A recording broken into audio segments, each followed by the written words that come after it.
آخری خط.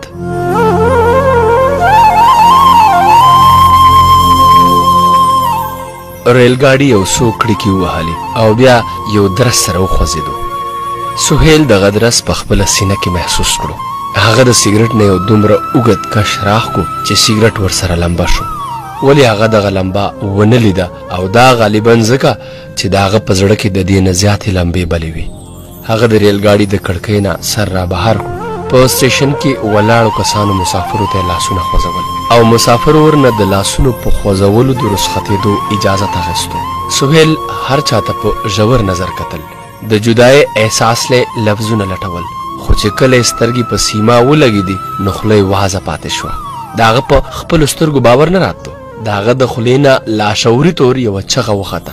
هغه د کړکۍ نه لاس بهر کړو.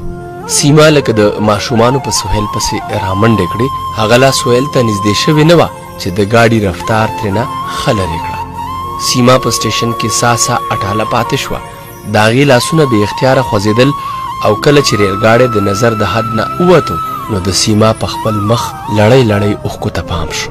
هغې زر زر په لوپټه اوښکې وچې کړې او ځوړند سر د ریلوې سټیشن نه بهر روانه شوه. سهیل او سیما دواړه د یونیورسټۍ ملګري. په 2 کاله کې هغوی یو بل ته دومره رانږدې شوي وو چې د وخت فاصلې د خیال نه وتې وي. سهیل د ډېر لرې نه یونیورسټۍ ته د ځان په لټون پسې راوتی و او سیما د ښار د یوې داسې کورنۍ حیا وه کومه چې په دولت هم مړه وه او د شرافت ټسې هم خور و. سهیل څو ځله د سیما کور ته تللی و او ځکه د هغې پلار او ورونو پېژندلی و. د سهیل دروند خوی او حیاناکې ځوانۍ دغه تګ راتګ هر ځل دروند کړی و. د یونیورسټۍ 2 کاله داسې د سترګو په رپ کې تیر شول چې نه یې سهیل احساس وکړی شو او نه سیما ته دغه اندازه ولګېده.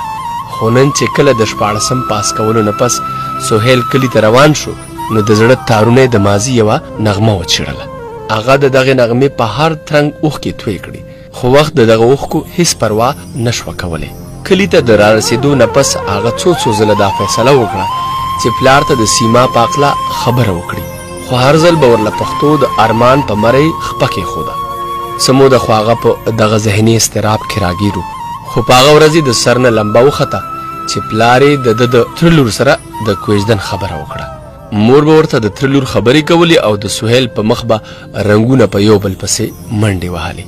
هغه څو ځله اراده وکړه چې چغې کړي او دنیا ته د خپلې مینې قصه بیان کړي، خو د خانداني روایاتو او د مشرانو د عزت تر مخه هر ځل په مرۍ کې لاړې وچې شوې.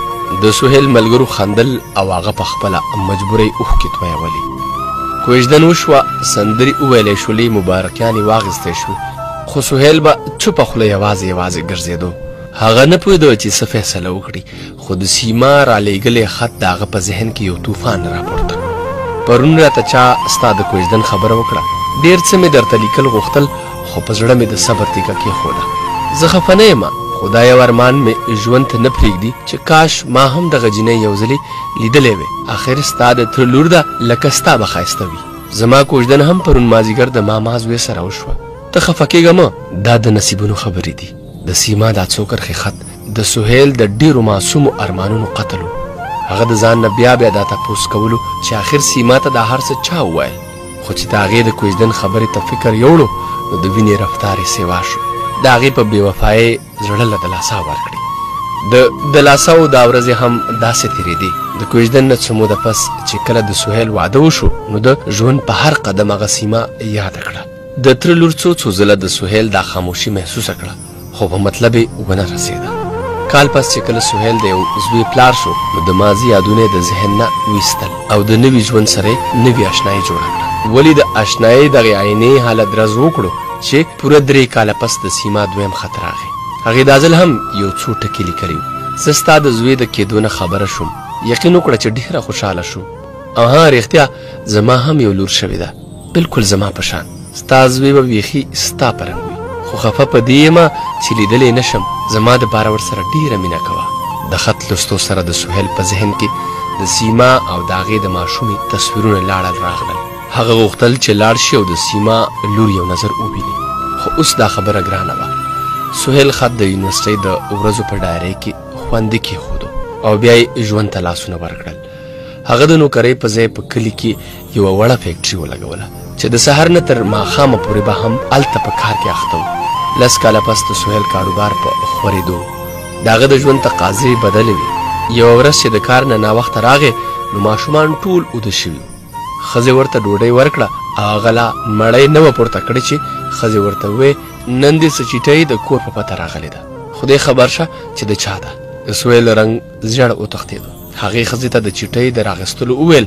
هغه په خط پسې پاڅېده او د سهیل ذهن ته بې شمېره سوالونه پرله پسې راغلل چې ښځې څنګه لفافه سهیل ته په لاس کې ورکړه نو د هغه زړه یو درس وخوړو. زر زر یې خط پرانیستو. د سیما د دې خط سره د سهیل په زړه د ماضي نغمه یو ځل بیا په خوند وچړله. پرون مې دا زړه ډېر ډوب ډوب کېدو نو ماشومان مې ځان سره کړل او په یونیورسټۍ کې د هغې ګورې ونې سوري ته کېناستم چېرته به چې ما او تا کله کله مازدیګر تر ډېر ناوخته پورې ناست وو. ماشومانو لوبې کولې او ما ته دا احساس کېدو چې ته کله ښار ته راځې نو د دې ونې سوري له به خامخا راځې او لکه څنګه چې زه دلته پرون د ځوانۍ په سوري پسې ورکه ګرځېدم دغه رنګ به تا ته هم د دې ونې لاندې زما خیال سورې سورې کېږي. د سهیل شونډې سپینې وتښتېدې. روټۍ هم دغسې پرېښود او نیغ خپلې کمرې ته لاړو. ښځې ترېنه تپوس ونه کړو ځکه چې د هغې ذهن له د دغه تپوس دپاره الفاظ نه راتلل. لکه د نور کله د سیما د یاد هم وخت سره سره د سهیل د زړه نه کډه وکړه. 25 کاله پس بیا د سهیل بچي زلمي وو. هغوی د فیکټرۍ لمن نوره هم فراخه کړې وه او ځکه نو سهیل به اکثر یوازې ناست و. کله به اوږدې ناولې کتلې او کله به د ځوانۍ د وخت په تصویرونو پسې چشمې لګولې. یوه ورځ چې هغه په کور کې بالښته ډډه ووهله او د نسیم اجازي لیکلې ناولې لوستلو نو چا دروازه ووهله. سهیل په درنو قدمونو دروازې ته ووتو. د ډاګینې خط واخیستو. د چشمو په ګوډونو کې ورته لاندې باندې وکتل.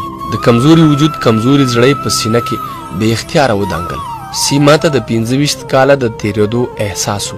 هغې دا ځل لیکلي وو پرون چې مې کله په آینه کې د خپل مخ کتاب لوستلو نو په خپل سر کې سپینو ویښتو ته فکر یوړم.